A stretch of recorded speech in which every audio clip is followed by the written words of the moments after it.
Tens of millions of Americans suffer from nasal and sinus congestion and turn to medicine you can buy on store shelves without a prescription. But it turns out they may be a big waste of money because these are not your daddy's decongestants. The active ingredient has been switched out for one that by nearly every account doesn't work. Today, the inside story. The first thing you should know is that decongestants with the same brand name may contain two completely different active ingredients, and by nearly every account, one of them doesn't work. It was no different than taking a placebo for a stuffy nose. To help tell this story, we turn to Leslie Hendelis, a doctor of pharmacy and professor emeritus at the University of Florida. The two ingredients we're talking about are pseudoephedrine and phenylephrine. Most decongestants before 2006 contained pseudoephedrine, which works.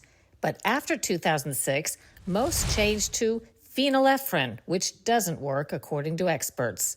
Hendelis's role in the scandal began more than 30 years ago after he did research for an article on decongestants. And in that article, I commented that this phenylephrine was not an effective drug. America's switch from the ingredient that worked to the one that doesn't was made around 2007 because the original products were being abused by meth users and drug dealers.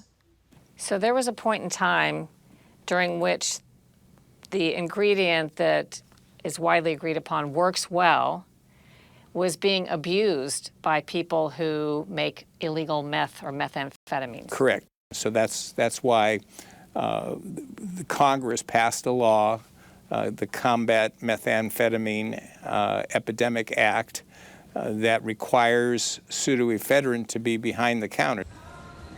A version of the decongestants remained available on regular store shelves, but switched to the allegedly ineffective active ingredient. Most people probably didn't know about the switch, but may have noticed their tried and true cold medicine no longer worked. After the law was passed and pharmacists had to move the pseudoephedrine behind the counter, the patients were buying the products that had phenylephrine in it and then complaining to the pharmacist that it didn't work. The University of Florida's Drug Information Center started getting a relative flood of calls from pharmacists and doctors asking about the medicine. Hendelis and a colleague, Doctor of Pharmacy Randy Hatton, collaborated. Hatton got copies of the original studies the FDA used decades ago to approve phenylephrine. And he analyzed the data, and his analysis showed that it wasn't effective, even the data that the FDA had. The pharmacist duo decided something should be done about what they discovered. And we published a paper. We brought this to FDA's attention, and they ignored it. What year was that? 2006 or 7. When they didn't do anything, we filed a citizens petition.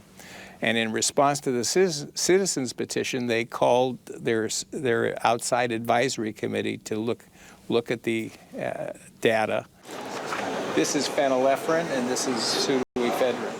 The FDA committee recommended studies to see if maybe the decongestants just needed to up the dose of the ingredient that didn't seem to work. One of the companies did actually do some studies at higher doses. And in a blinded study that looked at various doses, they found that even 4 times the maximum FDA recommended dose was no different than placebo. Meantime, years passed and the FDA didn't act. Then in 2015, Hendelis and his partner wrote an editorial again questioning the effectiveness of phenylephrine. And they filed a second petition asking the FDA to take it off the market.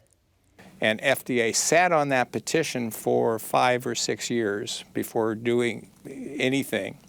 And in 2023, they had put together an internal scientific committee within the FDA to look at all of this data, and that committee determined that the drug wasn't effective, and we were right. And so they then called another advisory committee meeting in September of 2023, And these outside advisors, with none of them had any conflict of interest, judged that the FDA was correct and we were correct, that it was not effective. And they still haven't done anything about it. Hendlis says he personally contacted the FDA to find out why.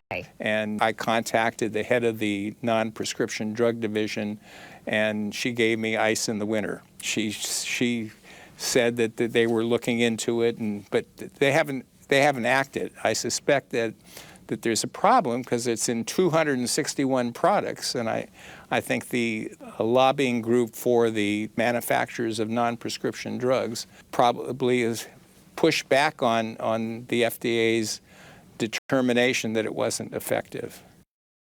The industry lobby group says phenylephrine is a safe and effective decongestant, and that the FDA advisory committee is at odds with the numerous clinical trials. For now, Hendlis says two things that do work for cold and allergy stuffiness are nose sprays with phenylephrine or steroids.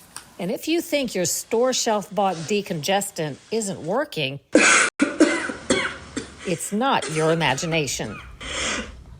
Hendlis says there are other common non-prescription products with the same MO, and that Congress should examine the broken FDA system that allowed them on the market and keeps them there.